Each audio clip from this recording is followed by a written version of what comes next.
Samantha Yeah, Weiland. but you can't have that on in here. Sorry.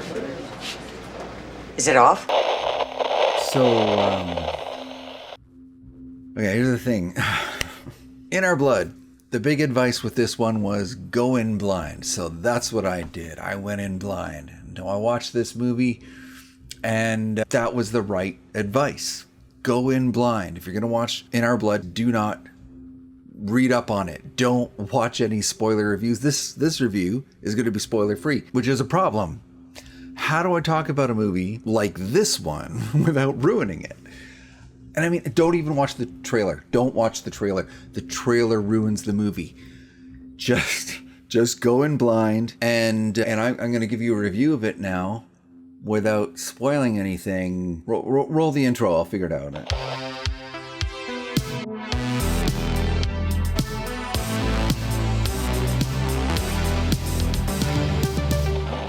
Figured it out yet. Hang on. All right. In Our Blood 2026. This movie is a detective story combined with drama about an estranged mother and daughter. Kind of. Son of a bitch. God, I had something and then the phone rang.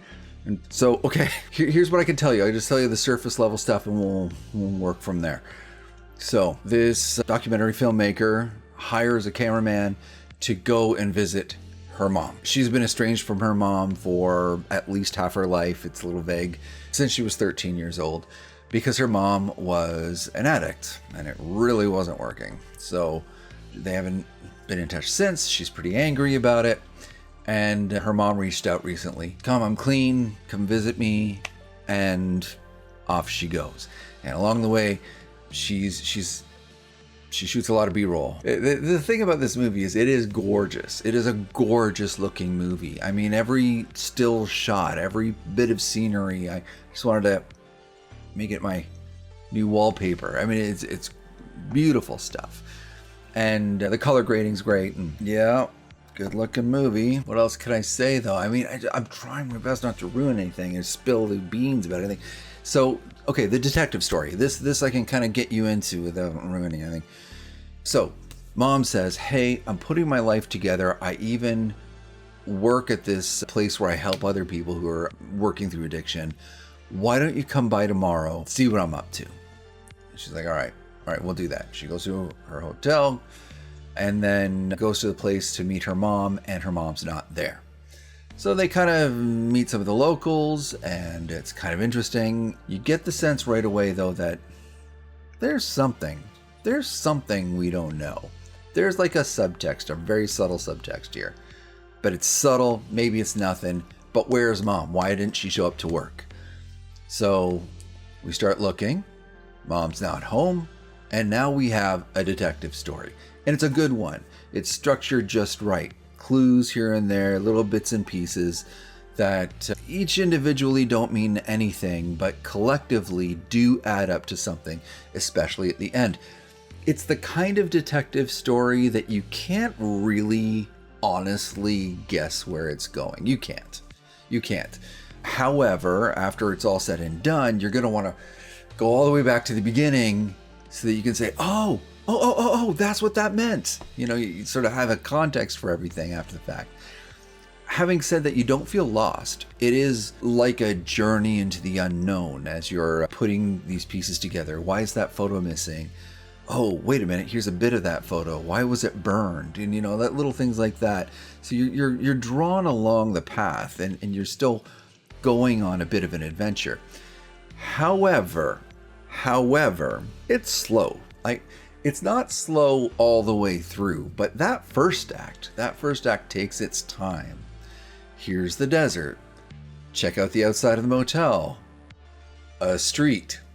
I mean, it's just, and then we have these quiet, awkward, heartfelt moments between mother and daughter. It's very dramatic. And if this was on a free streaming service, now I paid to rent it. So since I paid to rent it, I'm like, all right, well, I'll just wait, I'll work through it. We'll see where this goes. People say it's gonna have a great twist. I'll wait for the twist. But I admit, if this was on a free streaming service and I hadn't paid for it and I I was about halfway through that first act, and I'm like, come on, I'm gonna change the speed to 2 times or something. Like it's slow, and I could see people kind of giving up on it. So the beauty of it though is that it is so worth watching. This movie is so interesting. Pace picks up in second act and goes bonkers in the third, but you wouldn't know that at the beginning. At the beginning, this seems like you're just off the shelf family drama about addiction, and it's slow and pensive, and I can see a lot of people gassing out on it. But because you have to pay to see it, people are going to stick with it. They're going to have the experience, and they're all going to tell you, go in blind. So you go in blind, and you're like, okay, they're trolling me. Move along. So there's a little bit of that, but it's worth it. It's worth it. And having said that, this slow stuff, I mean, I'm just coming at it from my ADHD brain, but realistically, the slow stuff is still beautifully rendered. Every performance, beautiful, perfect. If this was a bigger budget movie, all these people would get awards for something. It's everybody's nailing their performance. Every single person brings their A game, especially this guy here. He has a secondary character role, but every time he's on camera, you just want more of him. He is so interesting. And they always end up having him just kind of freak out at the end of every scene and run off camera, which is always a shame. I always feel a little ripped off when he takes off because I just want more of him.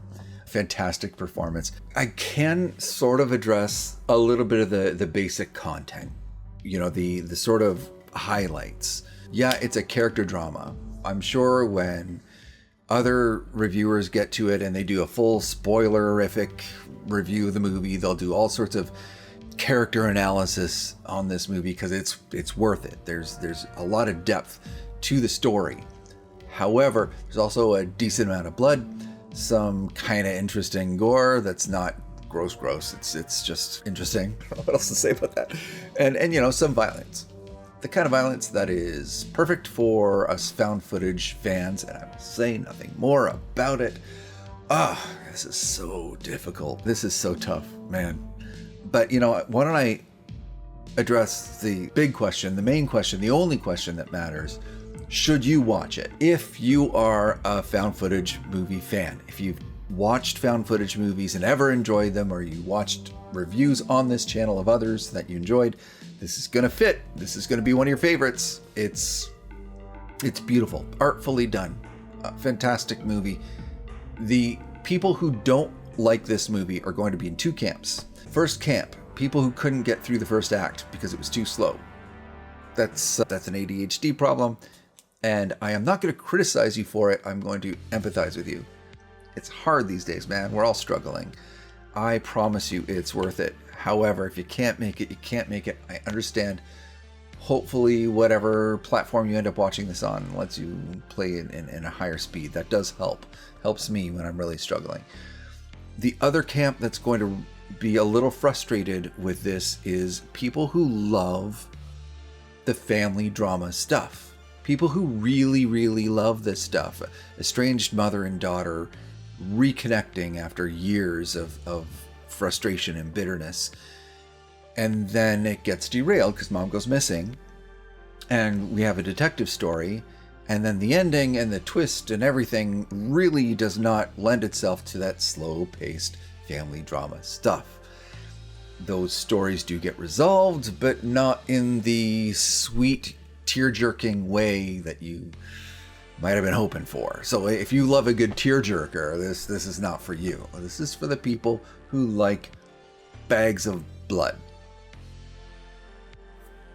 That's all I'll say about that. Oh my god. I think I did it. I think I successfully reviewed this movie. Holy crap. If you saw this movie, please leave a comment, but be very, very careful not to spoil it for people who haven't seen it. And if you're willing to check it out, based on this review, definitely give me some feedback and tell me I wasted your time, or thank me for giving you a good recommendation. Either way, I definitely want to hear that. Just don't spoil it for people who haven't seen it, because it's a wonderful reveal at the end. What else? If you're a found footage fan and part of the ever-growing cult of the movie god, then subscribe and check out the rest of the channel. We've got a ton of found footage movie reviews and a lot more to come. I'm trying to pick up the pace, trying to get it to more than one a week. We'll see if I can maintain that. And meanwhile, you cryptic, creepy people, see you next time.